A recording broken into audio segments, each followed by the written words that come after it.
Hi, I'm Shayla Garcia. I'm the director here at CASA. Thank you so much for joining us. You might hear some dings, so those are some folks joining us. So just be mindful that I'm not trying to cut you off. I actually just wanted to take some time to give you a quick update about all the work we did this year, and also highlight for those folks who are not super familiar with our work, the kind of work we do. And so CASA is a tenants' rights organization. We focus majority on working with tenant associations and supporting new ones and maintaining old ones. And so what does that mean? That actually means a tenant or another attorney or an elected official says there's this building, there's people coming from it asking us for help.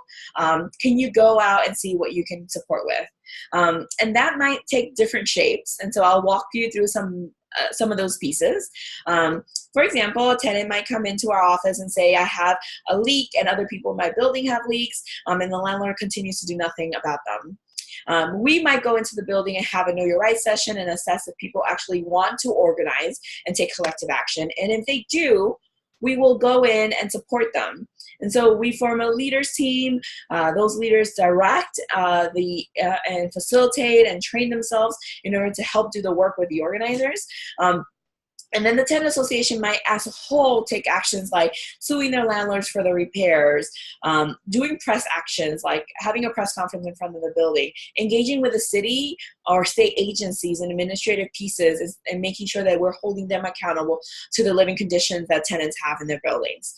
And then the major work we do is forming those leaders team to make sure that those members of the community learn their rights, have the support, can speak in public, get those trainings and those opportunities. And that work in the tenant association is actually the basis of all of the successful campaigns we've had at CASA. We would be in no place if our tenant organizing wasn't on point. So for example, the MCI, the No More MCI campaign, is a campaign that we actually started to address the MCI concerns tenants and buildings had. And so a group of tenants actually started to meet on the same block who all had increases around MCIs. And so what are MCIs? They're permanent increases that tenants get as a result of repairs that the landlord makes. And so in those buildings, we started to actually have meetings, and we brought in Northwest Bronx, who works in the North Star of where we are, and said, hey, let's actually collectively talk with tenants and see what we can do and if this becomes a campaign. And that was in November. From November until now, that campaign is now a citywide campaign where we're engaging other communities in the city and organizations to actually talk about what they actually need and what they're seeing around these major capital improvements. That campaign was started by the Tenant Association, is led by groups and organization and our groups and tenant associations that we organize as part of this. And they're fighting, when we first started, we were fighting only $10 million of MCIs. Now the impact of this campaign is actually a lot more vast and greater. And so we're really excited to see how this campaign unfolds. We as CASA really understand that as an organization that's really locally based, we don't have the power to impact some of the things that happen on the state level. And a lot of the legislation that actually impacts the MCIs are all state and things we would have to do in Albany. And so with that knowledge, we knew that we couldn't actually change the laws in Albany. And so we actually are fighting on an administrative level, things that the agency can do for themselves. They don't actually have to ask for permission. They all can do them themselves in changing the way tenants engage with them. And so some of the commitments they've already made in our first meeting, they committed to changing the time frame that tenants have to respond and fight these major capital improvements from 30 days to 45 days, which is huge. Now tenants have 50% more time to demand extension, to figure out what does it mean to have an MCI. And so we're really proud of that and really excited to continue to engage with the state agency and push back on those pieces. The other thing that they committed to doing was sending the notices in different languages. That's going to be a little bit more difficult to make happen, but they have committed to changing some of the framing or some of the information into other languages, and that will happen by the end of the year. They're going to be sending people like a pamphlet with some more information and creating new ones. We're going to be engaging in them with them to make sure that these things continue. And the leaders are really seeing some of like the results of these fights, and so they themselves felt like they didn't have enough time to answer notices, and now they actually impacted tenants' ability to do that. And so we're really excited about that. The other campaign that actually have to do with rent increases is a Rent Guidelines Board campaign. And so we are constantly engaging every year to make sure that this board that decides how much rents go up by is listening to tenants' testimonies and are not making decisions just listening to landlords. And so back in 2014, we actually had our own hearing around this board because they didn't have hearings in the outer boroughs. And the then public advocate and now Mayor de Blasio actually came in 2014 and demanded for a rent freeze. I was appointed to the board in 2015.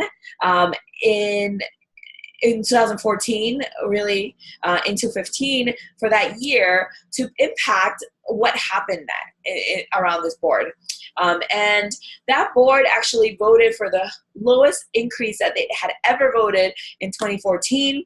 2015 and 2016, we made history with 0% increases for 2.5 million tenants in the city. And in 2017, we actually got an increase. It was not at all what our membership wanted, but it changed the conversation. We were no longer having the conversation on how do you increase rents, but we actually had the conversation around how do you have rent adjustments. And that framing is a framing we're using this year in the fight. The adjustments that are being proposed are actually lower than this last year in 2017. And we're really hopeful that we're going to be able to impact, along with citywide organization, what this board does. And so we're going to see what that happens. It unfolds at the end of this month of June. And we're hopefully going to have a newsletter go out with some good news for 2.5 million tenants in the city. And I think just to wrap up the campaign piece is the rezoning campaign. Many of you have heard about what's happening on Jerome Avenue and have come out or supported us in different spaces around this campaign. And so thank you. This campaign started with 4 major demands. We did a big launch, and you know, over the last year, we've actually won historic wins. One of them is right to counsel. As many of you have heard, now tenants have the ability to have a right to an attorney if they make under $50,000 a year. There's a 5-year phase-in, so it's going to take some time to really have all these rights for everyone. But CASA is definitely engaging in that conversation, and as soon as those zip codes include us, we're going to be actively making sure our tenants know and exercise the right and tap into this access that they so much fought for. The other things that we want as part of the rezoning campaign was a certificate of harassment. So right now, if a landlord wants to make a major repair in a building, they didn't have to before. They didn't have to actually talk to tenants, so they can make the decision to make these repairs. And so in other communities like Chinatown, parts of Brooklyn and Queens, repairs were used as a form of harassment. And so that tends to happen when gentrification happens and when rezonings happen. And so as part of that campaign, we joined in and made it one of our major demands for the rezoning campaign, because we knew and know that as this moves forward, harassment is going to take a bigger part of our work, and we're going to see more of it.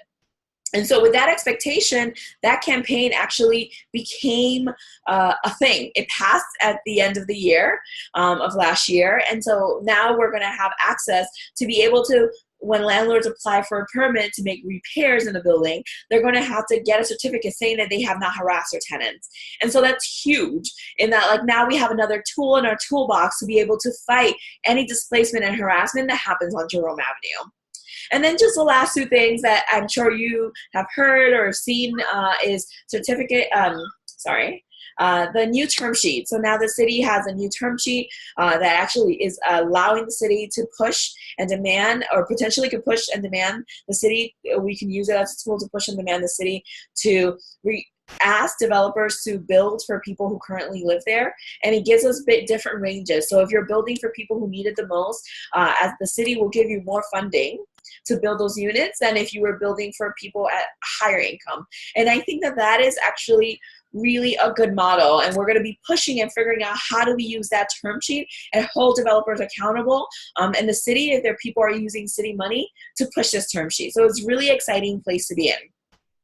The last thing is actually not something we work on, but as part of the partnership, as a result of the rezoning, we found that our partnership with the unions was integral. And so that power actually led to one of the first requirements on city, from the city to actually train workers who are building these units. And so that we have less deaths, and so those sites are more secure. And so that was a really big win. It actually passed in September. And we're really proud on our partnership with like the trades around some of this. And then I think the thing to wrap up is like just celebrating all of the amazing work. And so how do you become a supporter of CASA? And you are already an ally and have supported us in so many different ways. But I wanted to highlight some of the opportunities you have to help us be the best we can and support our work in a thoughtful way. And so these are some of them. One of them is you could actually be a monthly sustainer. What does that mean? That means you can donate $5 a month. It will be automatically withdrawn from your account. You don't have to think about it, but it actually allows us to know how much money is coming in, and allows us to think about if we are losing something, that we actually have unrestricted funds to do the things that community members want us to do. And so that's really exciting. The other thing is you could just be a one-time donator. Like I have some funds that I want to make sure are going to be put into good use. You can donate it to CASA. So you can go to our website, casapower.org, and make those donations or sign up to do them. If you have any questions, feel free to reach out to me, please. My email is s.garcia@newsettlement.org, and I will think of ways that you can help sustain the work we do. The other pieces is that often we on staff don't have the research capability, the mapping capability. We need someone to help us proofread a report or to help us with social media or strategizing. And so if you have any of those skills, please reach out to me and let me know what they are. If we're not thinking of one, please let me know if you have a skill that's really amazing and I might be able to tap into. And so you can reach me at my email, which is s.garcia@newsettlement.org, and let me know what skills you have that you will be willing to give some time of CASA from your busy schedule. And then the last two things are 2 events. So yes, those are events that you can come to and participate and learn more about our work and get to know our members. One of them is actually coming at the next week on June 21st. We're having on Thursday, June 21st at 7 p.m., we're going to have our end of year celebration with our members. And we're inviting you all to come and join us. This is a new way for us to actually celebrate all the amazing work we did. So what did we do this year? So far, CASA members and allies, our gala, we fundraised over $48,000 a year this year. That is amazing for us in being able to be independent and do the work. So that means that's money for all of the controversial things that we get backlash on. For example, as part of the rezoning, we got threatened by funding. People didn't want to work with us or refer people to us, and mostly elected officials and other folks who have a tremendous amount of power over us. And so it's really important to have these unrestricted funds. And so thank you so much if you donated.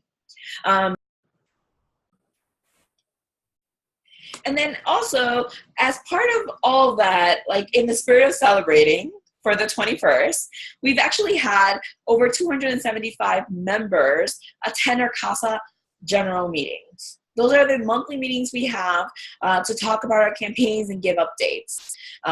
The other thing is we had 60 people graduate from our Leadership Institute, which is huge in our ability to make sure that we have leaders leading all the campaigns that we spend so much time working on. The other stuff is just we had over 2,000 people attend our events. So those are individual tenants, not allies, attend our CASA events in the year. We also engaged 1,458 tenants in tenant associations in over 20 buildings. And these things are really huge in helping lead our campaign. And so we're happy and excited to have you join us in celebrating all of this work we've done. And then the last thing I will just mention is a little bit of ways away, but you will start getting information about it, is our gala. Our gala is going to be on October 19th this year. It's a Friday, so you can come and party with us. And it's going to be at Hostess Community College. So just put it on your radar. And when you get our postcards and our emails, please make sure to buy your tickets. But I wanted to just see if we have any questions. And as we move forward, please feel free to reach out to me. So I'm not seeing any questions in our chat, so I'm gonna end the video, but I wanted to just say a special thank you to every single person who joined us, who's watching us, and thank you so much for your past support and your continued support as we move forward. CASA Power!